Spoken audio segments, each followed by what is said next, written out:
Hey guys, yeah, McGann, and welcome to another episode of There I Read It, where I'm reading the Harry Potter books for the first time ever in my life and going over my notes chapter by chapter. Today we are in Harry Potter and the Goblet of Fire, chapter 9, called The Dark Mark. Now, this chapter is sort of what's going on right after the Quidditch World Cup and how we have all this chaos and mayhem and nobody really is clear about what's going on yet. So the chapter starts out with Fred and George having big plans for the winnings that they got. They had placed a bet with one of the ministry people and won, so they're getting quite a healthy payout. And I believe what the bet was that Ireland would win, but Bulgaria would get the snitch. And that is exactly what happened. So, of course, Fred and George are going to be loaded right now. And Arthur's like, just don't tell your mother. Please just don't tell your mother how you got this money. And of course, the twins don't want to do that because they think Molly would take their money. But everybody's going off to bed in their different tents, and Harry is fantasizing about becoming a real Quidditch player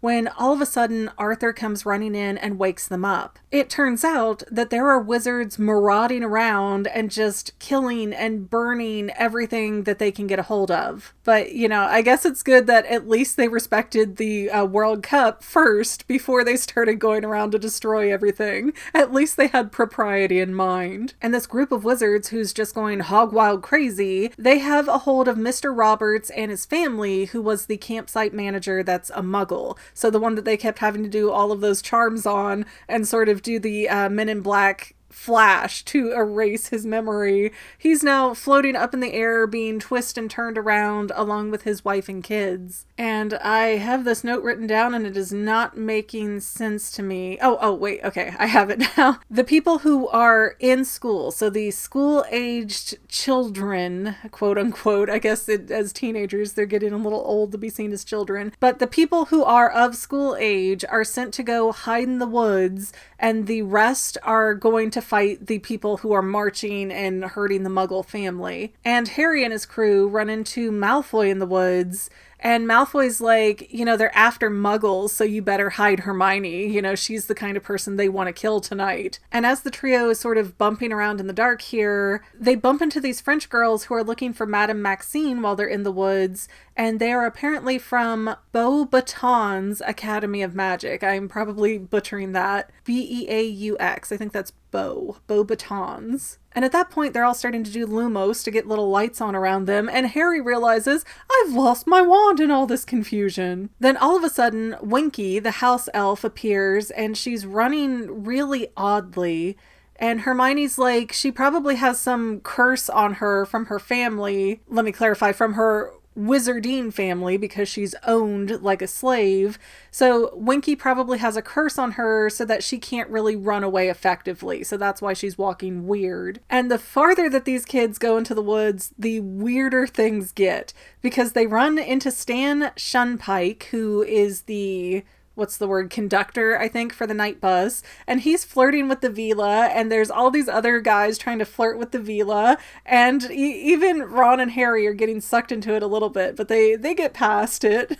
They don't get madly, deeply crazy in love, at least. And without explanation, they find Mr. Bagman in the forest, and he is totally clueless of the riot. So I don't know if he was messing around with the Vila or what he was doing, but something is fishy about that to me. I want to make special note that Bagman is my Scooby-Doo guess right now. Then the kids hear somebody say Morse Mordre, and this green star skull appears in the sky, and it has a snake tongue, and that is apparently the Dark Mark, which is Voldemort's sign. Then all of a sudden there's like 20 plus wizards that pop up all around Harry, and they're trying to stupefy him, so he ducks, misses all the attacks, it goes everywhere, and Mr. Crouch struts in, and he's all angry. He thinks Harry, Ron, and Hermione have made the Dark Mark, and Arthur Weasley's there like, no, come on, this doesn't even make sense. Why would Harry Potter, of all people, do that?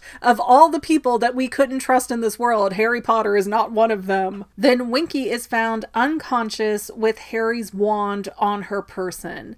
So Winky's in a bit of trouble because she's not supposed to touch a wand, and she's not really clear, like, who did the spell, so they think it's her at first, and then it's like, no, it can't be Winky because she's not magical enough. Like, the wizarding elitism is unreal in these, I swear. But apparently, wizards and their lack of brain power eventually realize that, hey, there's a spell that we can use to tell us what the last spell a wand did was.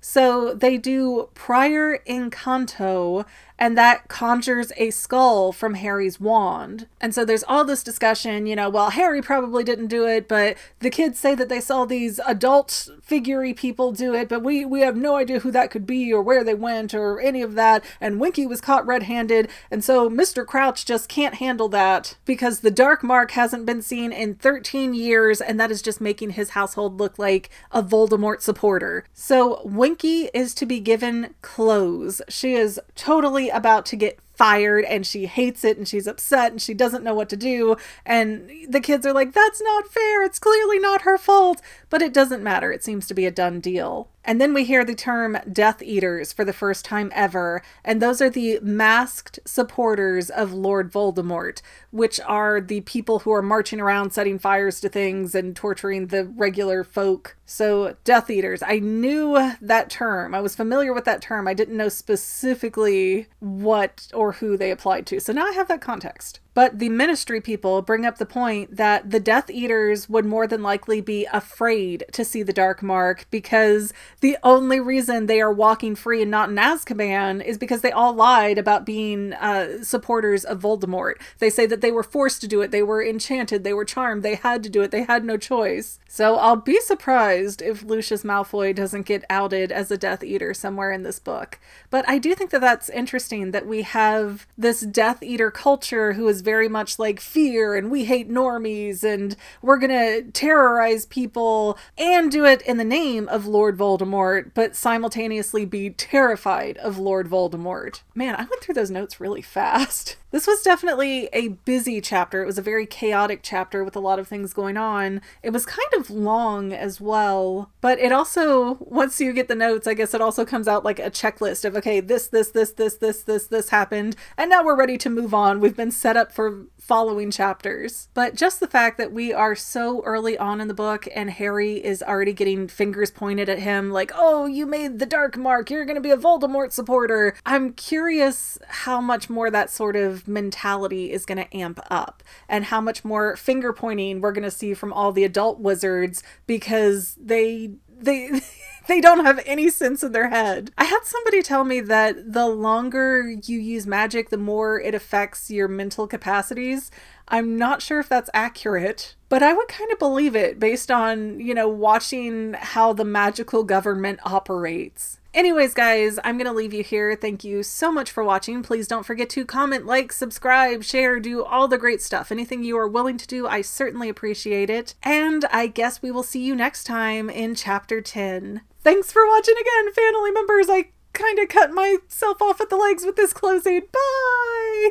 Well, Fanily members, we're almost done, but I want to invite you to hang out with me in some other places. I'm on Twitter and Instagram as my own personal self, and I have a Facebook page too, but I mostly just post photos over there. And sometimes people say, hey McGann, I want to mail you something. How do I do that? Easy. Just click the About tab on my channel page, and my most current P.O. Box info will be right there. I also run another channel, The Fanily. It's really a hodgepodge channel where we might post anything. Oh yeah, and I also sell shirts and stickers and stuff with the Fanily and the Fangirl logos. If that is your cup of tea, I have a link in every description of every video. Finally, if you want to help out the Fangirl channel and make sure I'm putting out video essays for years to come, the best way you can help is by subscribing and watching more of my videos, whether they're new, old, whatever. Maybe even share one or two on social media, help spread the word. People who watch to the end of videos like you helps to tell the site, hey, this is a good video, we should recommend it to other people. So if you made it this far, leave me a comment of something like, hey, I made it to the end. Love ya.